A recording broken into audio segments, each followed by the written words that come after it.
Selamat pagi, Ibu dan Bapak, serta saudara-saudara yang terkasih di dalam Tuhan Yesus Kristus. Kita berjumpa lagi di dalam program Renungan Setiap Pagi GKJ Margoyudan Surakarta. Kita bersyukur kepada Tuhan Allah yang telah melindungi dalam memperistirahatkan tubuh lelah kita semalam dan membangunkannya pada pagi hari ini dengan tubuh yang segar.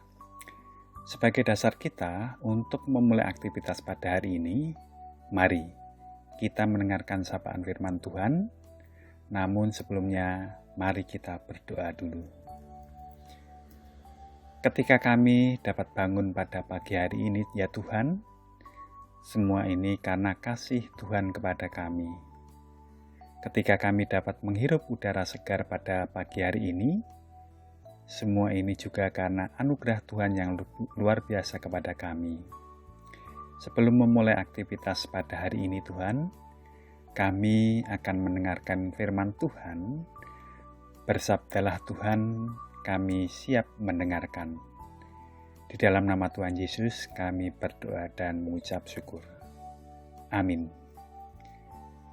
Ibu dan Bapak yang dikasihi Tuhan, firman Tuhan pada pagi hari ini diambilkan dari kitab Yohanes 13 ayat 13 sampai dengan yang ke-17. Kitab Yohanes 13 ayat yang ke-13 sampai dan dengan yang ke-17, dan nanti akan disambung dengan Lukas 22 ayat yang ke-26. Yohanes 13 ayat 13 sampai dengan 17. Kamu menyebut aku guru dan Tuhan, dan katamu itu tepat. Sebab memang akulah guru dan Tuhan. Jadi, jikalau aku membasuh kakimu, aku yang adalah Tuhan dan gurumu, maka kamu pun wajib saling membasuh kakimu. Sebab aku telah memberikan suatu teladan kepada kamu, supaya kamu juga berbuat sama seperti yang telah kuperbuat kepadamu. Aku berkata kepadamu, sesungguhnya seorang hamba tidaklah lebih tinggi daripada tuannya, ataupun seorang utusan daripada dia yang mengutusnya. Jikalau kamu tahu semua ini, maka berbahagialah kamu jika kamu melakukannya. Disambung dengan kitab Lukas bab 22 ayat yang ke-26.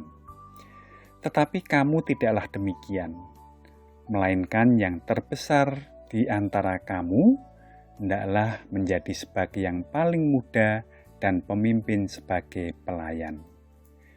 Demikian firman Tuhan, dan yang berbahagia adalah setiap orang yang mendengarkan firman Tuhan, memelihara di dalam hatinya, dan melaksanakan di dalam kehidupan sehari-hari. Haleluya. Amin. Ibu dan Bapak yang dikasihi Tuhan, renungan pada pagi hari ini akan kita awali dengan ilustrasi perbincangan antara dua orang sebagai berikut.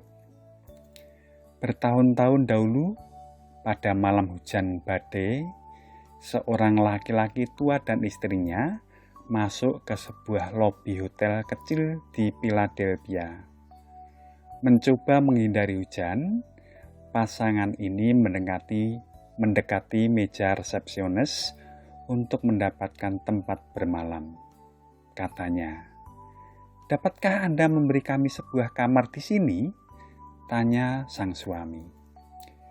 Sang pelayan, seorang laki-laki ramah, dengan tersenyum memandang kepada pasangan itu dan menjelaskan bahwa ada 3 acara konvensi di kota itu pada saat itu.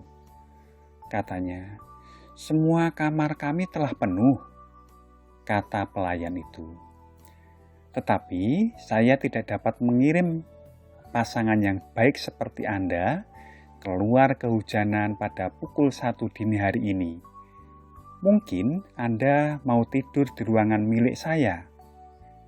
Tidak terlalu bagus, tetapi cukup untuk membuat Anda tidur dengan nyaman malam hari ini." Ketika pasangan ini ragu-ragu, Pelayan muda ini membujuk. "Jangan khawatir tentang saya. Saya akan baik-baik saja," kata sang pelayan. Akhirnya pasangan ini setuju. Ketika pagi hari, saat tagihan dibayar, laki-laki tua itu berkata kepada sang pelayan, "Anda seorang manajer yang baik, yang seharusnya menjadi pemilik hotel terbaik di Amerika. Mungkin suatu hari saya akan membangun sebuah hotel untuk Anda."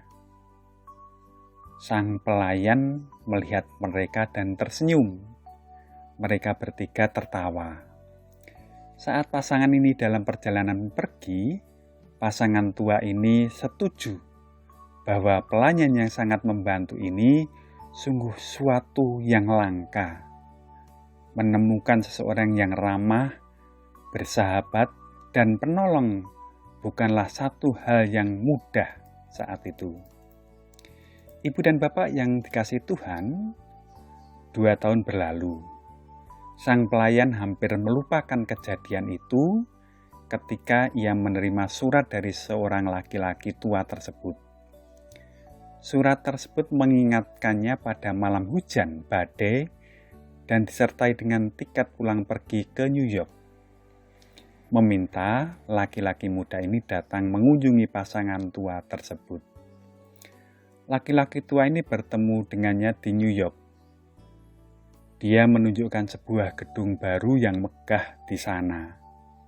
Sebuah istana dengan batu kemerahan, dengan menara yang menjulang tinggi ke langit.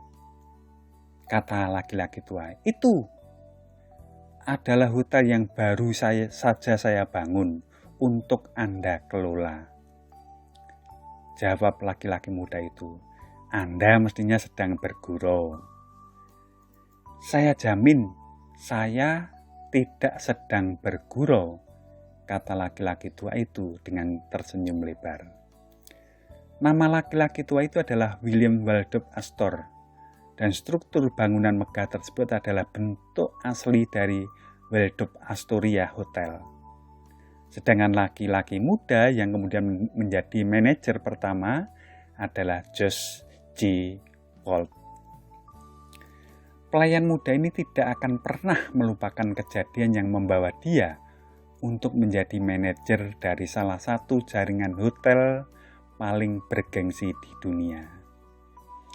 Ibu dan Bapak serta saudara-saudara yang dikasihi Tuhan, sikap yang bisa kita pelajari dan kita terapkan dalam kehidupan sehari-hari dari peristiwa tersebut adalah kita hendaknya bisa memperlakukan kepada semua orang dengan kasih, kemurahan, dan hormat. Pastilah Tuhan akan memberikan kekuatan dan memberkati usaha yang kita lakukan. Amin.